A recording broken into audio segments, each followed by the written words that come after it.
The Central Asian Republic of Uzbekistan is the second largest exporter of cotton in the world. 1/3 of the population are forced to work for the government's billion-dollar cotton industry. Water and chemicals used to grow Uzbekistan's white gold are causing an environmental catastrophe.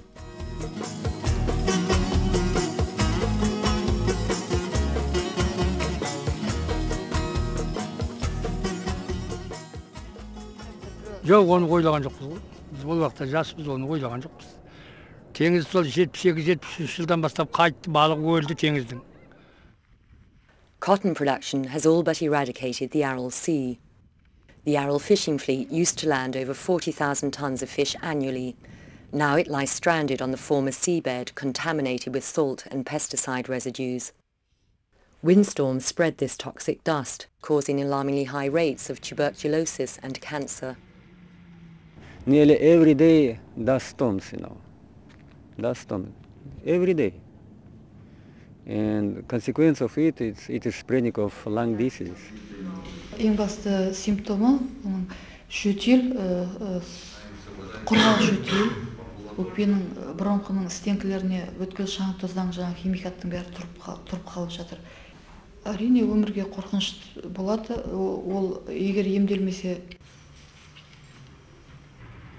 Aralsk in Kazakhstan, once a thriving fishing port, now lies 80 kilometers from the sea. The collapse of the fishing industry has annihilated the local economy. Бұрында арал деген міне болған, күшті болған. Теңіз деген шалқып жатыр, түрі жаман болды. Баршылар жүрт бұрында. Аралдың әл-ауқаты нашар, ауа райы нашар, экология. Ауру шығып, сары ауру туып, халық теңселіп жұмыс жоқ. The primary cause of the environmental crisis has been irrigation. Since Soviet times, water was taken from rivers that fed the Aral Sea to transform vast areas into cotton fields. Uzbekistan continues to mismanage this vital resource. Up to 60% of diverted water is lost through evaporation and leakage and never reaches the crops. Due to underinvestment and a shortage of agricultural machinery, 90% of the cotton harvest is gathered by hand, often by children.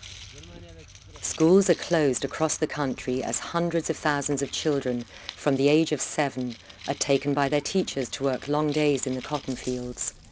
Many students, they said that we are like slaves and we are tired, we want to go home, we are hungry, we are cold, but they cannot go because if they'll refuse to go to take part of this cotton campaign, they can be fired from the university or college and they're afraid of course of it. Siyosat, davlat buyuryapti, shunga chiqadi. Qachondan beri paxt beryapsiz? They are given no protective gear of any kind. So they'll be picking cotton in bare hands, usually in torn clothing, with sometimes nothing more than slippers or sandals on their feet. And this is very, very difficult work. It's back-breaking work. There's no drinking water given to them in many instances, and they resort to drinking right out of irrigation canals, which carries with all kinds of risks for waterborne infections and diseases. Each child is expected to achieve a daily quota. Usually, of course, they have to be paid, but at the end of the harvest, many of them, they even remained in debt because the amount of cotton which they collected is not enough to cover expenses of the state for their food and bed. Children are not the only victims of Uzbekistan's system of compulsory labor. Teachers, doctors and factory workers are forced to leave their jobs and go to work in cotton fields with no additional compensation. Some risk crossing the border to Kazakhstan and Kyrgyzstan as they can't feed their families with the salaries they get at home. Uzbekistan oilalar maoshni kam to'laydi-da. Bu yerda ko'p paxtaga, klassiga qarab beradi, ko'pdan to'laydi. Albatta. O'zbekistonda pulimni vaqtida olsam, o'sha yerda ishlayman. Gazga, svetga pulimni vaqtida o'tkazsa, o'sha yerda ishlagan bo'lardim. Life for Uzbek cotton farmers is grim. They are forced to grow cotton and sell it to state-owned companies for a fraction of the market price. The state controls everything needed to cultivate the crop, so often expenses outweigh income, and despite their hard labour, farmers end up in spiralling debt.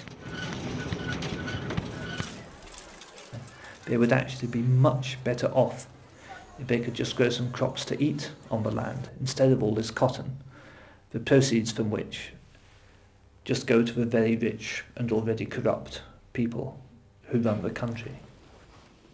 President Islam Karimov and those close to him are able to allocate Uzbekistan's billion-dollar cotton revenues with little public scrutiny. Karimov takes a ruthlessly authoritarian approach to all forms of opposition. In May 2005, government troops ferociously crushed a public demonstration in Andijan province.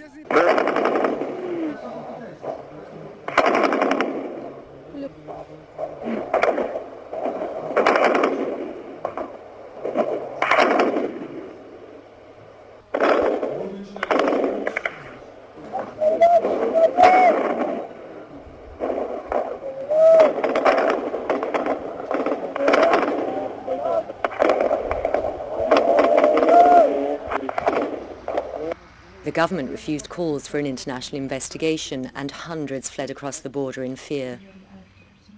Shu erkaklarni o'ligi yotibdi. Hammasini qolganlarni yuklab olib ketdi. Biz yuklagandik, men nima qilaman, lekin ko'zimiz bilan ko'rganimiz asha juda ko'p edi ayol. Voy, ayollar, bolalar, jiji go'daklar.